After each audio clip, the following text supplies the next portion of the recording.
Mauzeriui sakykit, ką norit, bet Lietuvoje galingiausios yra moterys. Jūs sakote dėl to, taip, kad prezidentė pas mus yra moteris, Seimo pirmininkė yra moteris, premjeras yra, jis labai klauso žmonos. Jūs neišklausėt manęs iki galo. Ko jūs čia taip šnypšėt? Aš vieną katiną išmokau. Jukauju.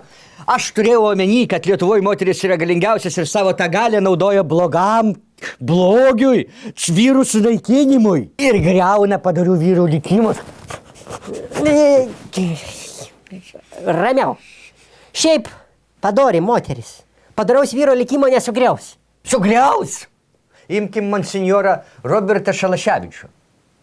Padorus vyras, reiškia Vilniaus kunigų seminarijos rektoriais, katedros klebonas, kurijos kankleris. Padorus vyras. Pagal tai, ką nupasakojot, labai padorus.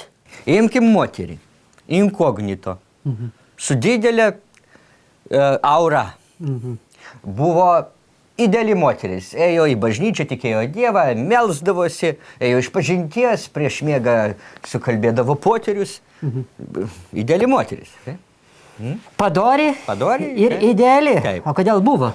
Bet vieną gražią dieną ėmė ir užbūrė kanklerį, rektorių ir kleboną vienu ypu.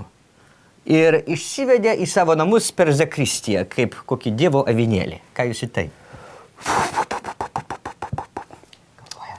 Čia celibatas kaltas. Čia nekaltas nei celibatas, nei citramonas, nei ciferblatas. Čia kalta yra galinga moters prigimtis. Bet žiūrėkit, daugybė į bažnyčios hierarchų, jokia moteriškė nėra galvos apsiūkusi. Bet tai aš jums pasakysiu paslaptį, kodėl.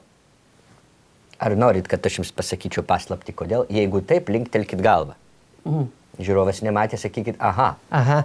Sakykit, norėčiau, gerbiamą Pelę, kad man atskleistumėt paslaptį. Sakyk. Gerai, supratau. Vat būtų jam sukus galvą, būtų ir apsukus. A kad nesuko, tai ir neapsuko. Vat jums ir paslaptis. Tai kur ir kas čia nesustiguota? Aš jums pasakysiu, klaida buvo padaryta pačioj katalitkybės aušroj, kai buvo įvestas išpažinties institutas. Žinokit, per išpažintį bet kuri galinga moteris, bet kokį kunigėlį taip pat suvystytų.